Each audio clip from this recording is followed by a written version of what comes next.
નમસ્તે વિદ્યાર્થી મિત્રો, આજે આપણે ચેપ્ટર 7 માં સ્વાધ્યાય 7.1 જોશું. તો બધા ટેક્સ્ટબુક સાથે રાખીને જ બેસે જ્યારે લેક્ચર જોવે ત્યારે 7.1 પેજ નંબર 137 કાઢવાનું છે બધાએ. હવે પહેલો પ્રશ્ન છે, નીચેના વિધાનો પૂરા કરો. બે રેખાખંડ એકરૂપ ત્યારે થાય જો ખાલી જગ્યા. એકરૂપ રેખાખંડની વ્યાખ્યા આપણે જોઈ ગયા હતા. એમાં આવશે તેમની લંબાઈ સરખી હોય તો બંને રેખાખંડ છે એ એકરૂપ થશે, નહીતર થશે નહીં. ત્યારબાદ છે, બે એકરૂપ ખૂણાઓ પૈકી એક ખૂણાનું માપ 70 અંશ છે તો બીજા ખૂણાનું માપ ખાલી જગ્યા થાય. એકરૂપ ખૂણાઓ હોય તો બંનેનું માપ કેવું હોય? સરખું. તો બીજા ખૂણાનું પણ કેટલું મળશે આપણને? 70 અંશ. ત્યારબાદ જ્યારે આપણે ખૂણો A બરાબર ખૂણો B એમ લખીએ ત્યારે સાચો અર્થ ખાલી જગ્યા થાય.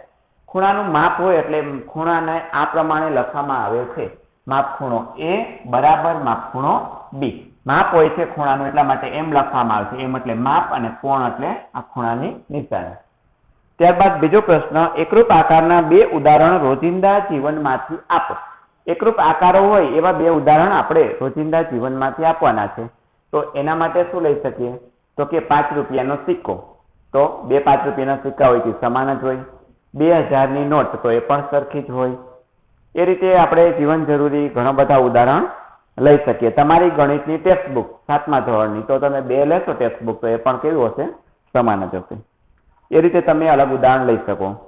ત્રીજું, જો સંગતતા ABC એકરૂપ FED માટે ત્રિકોણ ABC એકરૂપ ત્રિકોણ FED છે તો બંને ત્રિકોણના બધા અનુરૂપ એકરૂપ ભાગ લખો. બધા અનુરૂપ એકરૂપ ભાગ લીધો છે. તો તમારી સમજ હોય તો પેલા આકૃતિ દોરવી પડે. ABC અને બીજું શું કીધું છે? FED. તો એ રીતે તમે આકૃતિ દોરશો તો તમને વધુ સમજાશે. સૌપ્રથમ ખૂણાની દ્રષ્ટિએ સમજવું હોય તો જો ખૂણો A છે તો એને એકરૂપ કયો છે, સંગત કયો ખૂણો છે? તો કે ખૂણો F. એ રીતે ખૂણો B છે તો બીજી આકૃતિમાં તમારે સંગત ખૂણો જોવાનો છે, તો એનો જવાબ આવશે ખૂણો E. એ રીતે ખૂણો C છે તો એને સંગત ખૂણો કયો મળશે? D. બીજી રીતે તમારે નામ આપવું હોય તો ABC, તો બીજી આકૃતિ માટે કયું બનશે? FED. તો અહીંયા FED આવશે.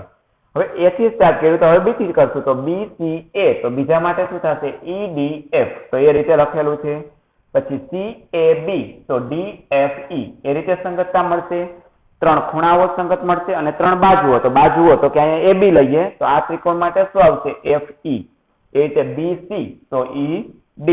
એ રીતે CA તો DF. એ રીતે તેમની સંગત બાજુઓ મળશે. ત્યારબાદ ચોથા દાખલામાં જોઈએ તો જો ત્રિકોણ DEF એકરૂપ ત્રિકોણ BCA હોય તો ત્રિકોણ DEF ના નીચેના અંગોને અનુરૂપ ત્રિકોણ BCA ના ભાગ લખો. હવે ત્રિકોણ તમને કીધો છે DEF તો એ પ્રમાણે દોરવાનું. બીજું નામ આપ્યું છે તમને BCA તો જે પ્રમાણે નામ આપ્યું છે એ પ્રમાણે ત્રિકોણ દોરવો પડે. અહીંયા ABC નામ લખો તો ચાલે નહીં. હવે તમને ટેક્સ્ટબુકમાં કીધું છે ખૂણો E. તો અહીંયા ખૂણો E છે તો એને સંગત જે છે ત્રિકોણ એનો શું છે? ખૂણો C. પછી તમને કીધું છે EF રેખાખંડ. EF રેખાખંડ છે તો આમાં શું આવશે? CA રેખાખંડ. ખૂણો F કીધો છે આમાંથી, તો આમાંથી કયો ખૂણો આવશે? ખૂણો A. એને સંગત એકરૂપ ખૂણો આવશે. બરોબર છે. પછી રેખાખંડ DF કીધું છે, આમાં કીધું છે DF તો આના માટે શું આવશે? BA રેખાખંડ BA. તો આ રીતે સ્વાધ્યાય 7.1 છે અહીંયા પૂર્ણ થાય છે. હવે ઘરે પણ એક્સ્ટ્રા થોડીક પ્રેક્ટિસ કરજો તો વાંધો આવશે નહીં. Thank you.